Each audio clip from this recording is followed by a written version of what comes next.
It is needed for pottery, paper, paint, and many other things. The twins are now kept busy pulling the cars for engines on the main line. One morning, they arranged some cars and went away for more. They returned to find them all gone. Their drivers examined a patch of oil. "That's diesel," they said. "A diesel, I think," replied Ben. "There's a notice about them in our shed. Coughs and sneezels spread diesel. You had a cough in your smoke box yesterday. It's your fault the diesel came." "It is, but the diesel will magic us away like the freight car." "Listen, he doesn't know you're twin." They were looking forward to playing tricks on. Creeping into the yard, they found the diesel on a siding with the missing cars. "Yes," said Bill, "I do. I want my cars back." "You're a big bully. You'll be sorry." He ran back and hid behind the cars on the other side. "Yes, we're twins." "Bill and Ben, why are you playing here?" "We're not playing," protested Bill. "We're rescuing our cars," squeaked Ben. "Even you don't take our cars without asking. But this diesel did." Twins were most impressed. "We're sorry, Mr. Bill and Ben were delighted. "We'll have the old boiler in a spin, Steam Bill." Some rocks fell onto the track. Bill didn't like being ordered about by a traction engine. Don't interfere, he snapped back.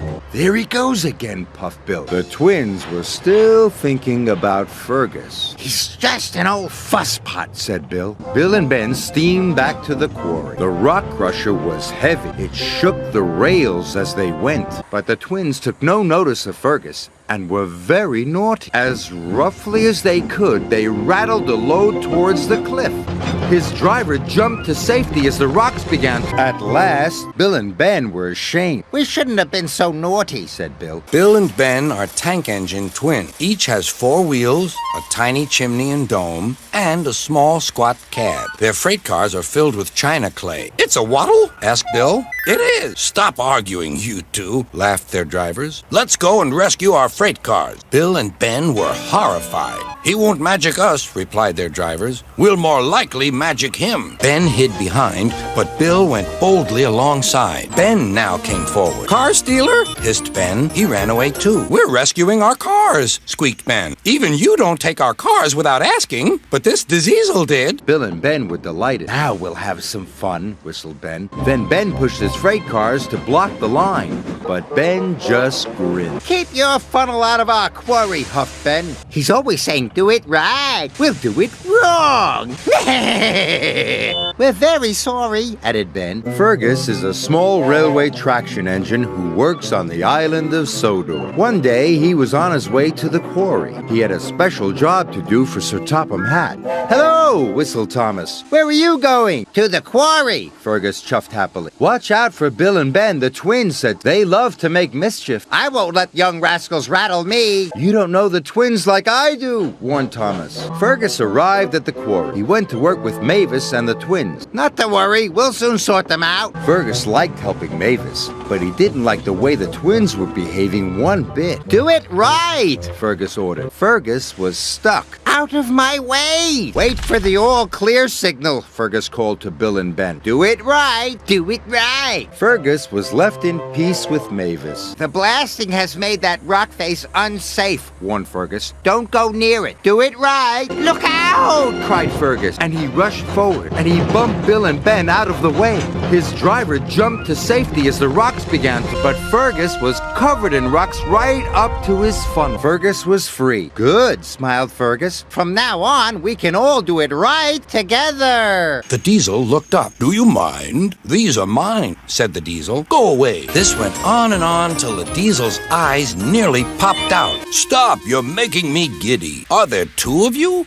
I might have known it." Just then, Edward bustled up. "There's no cause to be rude. This engine is a Metropolitan Vickers diesel electric Type 2. "Never mind," the diesel smiled. "Call me Boko. I'm sorry I didn't understand about the car." "That's all right then. Now off you go, Bill and Ben. Fetch Boko's cars, then you take this lot. There's no real harm in them, but they're maddening at times." Boko chuckled. "Maddening," he said, "is the word." I'm afraid the freight cars are in a mess, said Mavis. Snow and frost lay everywhere. There was not a sound to be heard. He found Mavis, the new diesel engine, resting in the shelter of some rock. "Cheer up, Mavis," he whistled. Mavis was still remembering the trouble she'd had with cars. "Manager says I don't listen to advice. He says I've no business jauntering down Toby's line. Toby's a fusspot." "Toby has forgotten more about freight cars than you will ever know," replied. "You must put the cars where he wants them. Then you'll be a really useful engine. Now, if you'll excuse me, I have to take these stones to the harbor." Mavis liked Percy, but she still wouldn't listen to his advice. "Why shouldn't I go on Toby's line?" The siding arrangements were awkward. To put the cars where Toby wanted them, Mavis had to make several journeys. She started making a plan. "If we used the teeniest bit of Toby's line," she said to her driver,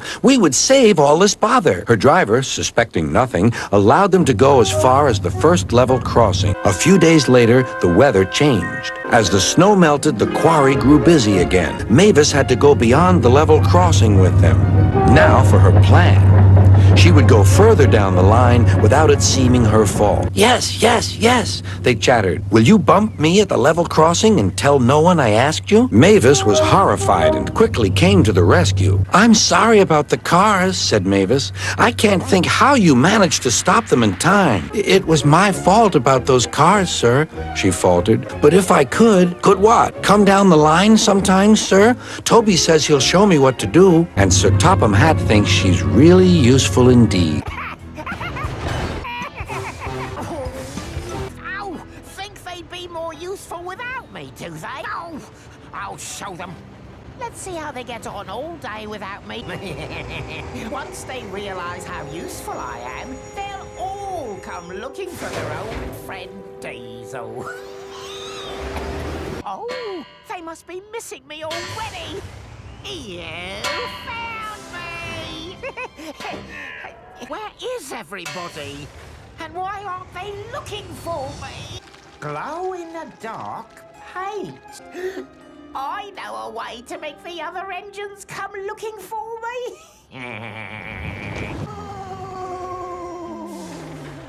Paxton! You must be so tired doing all those extra jobs I usually do. You miss me so much. Now you're even dreaming about me. You must be missing me, Nia. Otherwise, why would you be having this dream? Yes, dream. I'm hiding. Come and find me. It's a dream. It's just a dream. Oh, isn't anyone going to come and find me? Why isn't anyone coming to find me? Wait, who's there? I'm sorry. I promised to be really useful and do my jobs. In fact, I'll do everyone's jobs. Just leave me alone. Oh, really, really useful. I'm doing so many jobs. Keeping busy, helping out. Very, very useful. Very, very useful. Wait a minute. That was Nia and Paxton in the tunnel. Oh, they tricked me. And they think I give engines a bad name. Here is Daisy, the diesel rail car, who has come to help while Thomas is indisposed. Please, sir, will she go when Thomas comes back, sir? That depends. Run along now and show her the shed. Daisy was not easy to please. She shuddered at the engine shed. This is dreadfully smelly. I'm highly sprung, and anything smelly is bad for my swerves. Next, they tried the carriage shed. This is better, said Daisy, but whatever is that rubbish? We won't stay here to be insulted, they fumed. The engines woke next morning feeling exhausted. Daisy, on the other hand, felt bright and cheerful. Woo! Woo! she tooted as she came out of the yard and back to the station. "Look at me," she purred to the passengers. "I'm the latest diesel, highly sprung and right up to date. You won't want Thomas's bumpy old Annie and Clarabelle now." The passengers waited for Daisy to start, but she did. She saw that a milk van was about to be coupled to her and was most indignant. "Do they expect me to pull that?" "Surely," said her driver, "you can pull one van." "I won't," said Daisy. "Percy can do it. He loves messing about with freight cars." She began to shudder violently. "Nonsense," said her driver. "Come on now, back down." Daisy lurched backwards. She was so cross that she blew a fuse. "Told you," she said, and stopped. "It's Fitter's orders," she said. "My Fitter's a very nice man. He comes every week and examines me carefully. 'Daisy,' he says, 'never pull.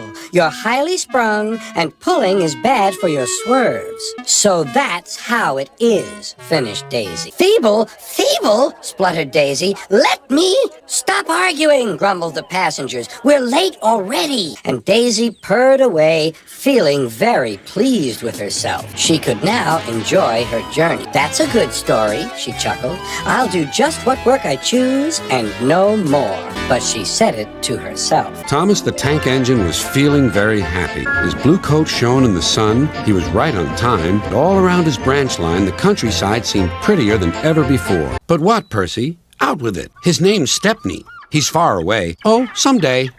And Percy hurried away. Meanwhile, Stepney was puffing steadily along his line. It isn't very long, and that made him feel a little sad. "Everyone's been so kind, but my railway is so short, and I do miss a good long run." Stepney soon discovered that indeed he did. "Do you know, Stepney, I feel just the same way. Manager agreed. It'll be a really long run to get there." "Oh, thank you," sighed Stepney. "He runs a famous branch line. Did you know that?" Thomas was feeling a little jealous. "Huh, look, why have they all come? There's no train yet." Stepney puffed proudly through the junction. "I hope you'll meet Thomas too," said Edward. Then Stepney set off to help Duck shunt coaches in the yard, and they worked happily together all afternoon. At last Thomas arrived. "Sorry, can't talk. It's time for my last branch line train. Mustn't be late." He was hardly out of sight when the engines heard shouting at the station. Moments later came the alarm. "Why are we waiting? My passengers are being delayed." Soon they heard an unfamiliar puffing sound. There was Stepney with his headlamp swaying and whistle blowing. He gathered speed and disappeared. "Well,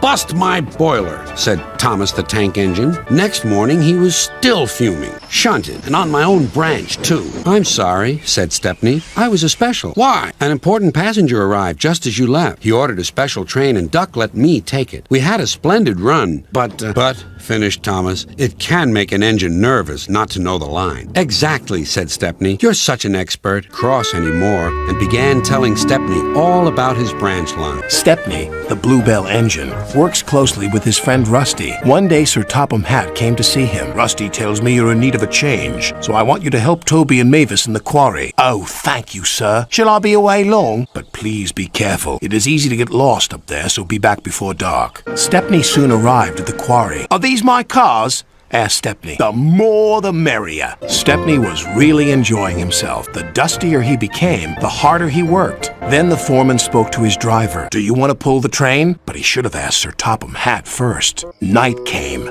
"Be careful, Stepney," advised Toby. "I will, and thank you for a lovely day. I do hope I can come back again," said Mavis. "Thank you for the warning." And with that, Stepney puffed away. Stepney arrived on time, made the delivery of rocks and stones for the workmen. Then he set off for home. That's when the trouble began. Fog came down. Mavis was right. Suddenly everything does look spooky. "There's a signal box," called his driver. "And the signal light is green. Someone must have been expecting us." But they weren't. The points had been set in the wrong direction, but Stepney didn't realize this. "Home, here we come!" Then they approached an unknown area. The driver made a decision. "It's best if we rest here until the fog clears." "What are those strange sounds?"